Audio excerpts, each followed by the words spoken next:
ரூ. 13 தான் புடவையே எடுத்து கட்டுவேன். அது ஒரு 4 புடவை 5 புடவை தான். எதுக்காக சொல்கிறேன்னா, இன்றைக்கி ஆடம்பரமாக வாழ்ந்துருந்தோம்னா கடனாளியாகி நாங்கள் தொழிலுக்கு கூட தொடர்ந்து பண்ணியிருக்க முடியாது. வரவுக்குள்ள செலவு அப்படிங்கிற ஒரு 2 பேர்த்துக்குள்ளேயே ஒரு கோட்பாடு இருந்ததுனால தான் குடும்பத்துக்கு ஏற்ற மாதிரி எங்கள் பொருளாதார செலவெல்லாம் பண்ண. இந்த காலத்தில் வந்து பொண்ணுங்கள்லாம் வந்து நான் என்ன நினைக்கிறேனோ அது மாதிரி, அது கணவராக இருந்தாலும் சரி, குடும்பத்தில் இருக்கிறவங்க மற்றவங்களாக இருந்தாலும் அப்படி இருக்கணும்னு நினைக்கிறேன். குடும்பம் அப்படின்னா நம்ம குடும்பம் எப்படி வந்திருக்கு, அதோட பாரம்பரியம் என்ன, பண்பாடுகள் என்ன, குடும்பம் வந்த வாழ்க்கை பாதை என்ன, குடும்பத்தில் எப்படி பெரியவங்கள்லாம் அந்த குடும்பத்தை நடத்தி வந்திருக்காங்க. நம்ம ஒரு குடும்பத்துக்குள்ளே போனதுக்கப்புறம் அது ஆணாக இருந்தாலும் சரி, பெண்ணாக இருந்தாலும் சரி, இன்னும் ஒரு படி மேலே போறக்கு பொருளாதாரத்திலும் சரி, அதன் மதிப்பு மரியாதையிலும் சரி, நாம் எப்படி ஒருத்தர் இருக்கணும்னு நினைக்கிறது இல்லை. ஒரு குடும்பம்னா இப்படி இருக்கணும்னு எங்கள் அப்பா தான் எனக்கு சொல்லி வளர்த்திருக்கு. அதே மாதிரி பார்த்தீங்கன்னா எங்கள் மாமியார் வந்து எங்கள் அம்மா எப்படி வெள்ளந்தியோ எங்கள் மாமியாரும் ஒரு நல்ல வெள்ளந்தி. பாசத்தை தவிர அவங்களுக்கு எதுவுமே காட்ட தெரியாது. ஆனால் எங்கள் மாமனார் வந்து நல்ல ஒரு பண்பாளர், சிந்தனையுள்ளர், நேர்மையானவர். என்னன்னா எங்களுக்கெல்லாம் பெண்களுக்கெல்லாம் மருமகளாக இருந்தாலும் மகள்கள் மாதிரி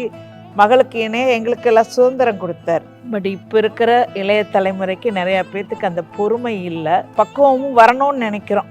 அது ரெண்டும் இருந்துட்டுன்னா குடும்பத்தில் சண்டையோ சச்சரவோ, நான் எப்பவுமே சொல்வேன், கணவன் மனைவி இருவருக்கிடையே காத்து கூட உள்ள போகக்கூடாது. ஏன்னா 2 பேர்த்திட்டையும் உண்மை இருக்கணும், ரகசியங்கள் இருக்கக்கூடாது. அப்போ கருத்து வேறுபாடே வராது. ஏன்னா வெளியிலேருந்து வந்து ஒருத்தரும் ஒன்றும் சொல்லவும் முடியாது, நமக்குள்ளே இன்னொரு சண்டையை புகுத்தவும் முடியாது.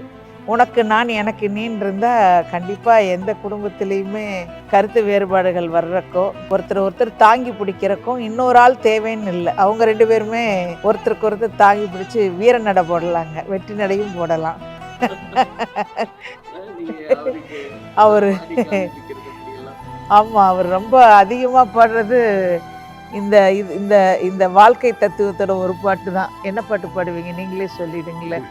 நான் நிறைய பாடிக்கிறேன்.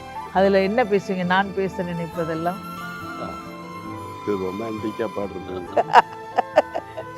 அது ஒன்று, அதாவது நான் பேச நினைப்பது பேசுவார், அது ஒன்று. இன்னொன்று, நாங்கள் 2 பேருமே எங்களுக்கு தெரிஞ்சு ஈரோட்டில் வந்து தொழில் ஆரம்பித்தது 2 பேர் எப்பவுமே வந்து என்ன ஒரே ஒரு பாட்டு, சிவாஜி கணேசனும் சாவித்திரியும் நடித்த படம், எங்களுக்கும் காலம் வரும், காலம் வந்தால் வாழ்வு வரும், வாழ்வு வந்தால் அனைவரையும் வாழ வைப்போம்.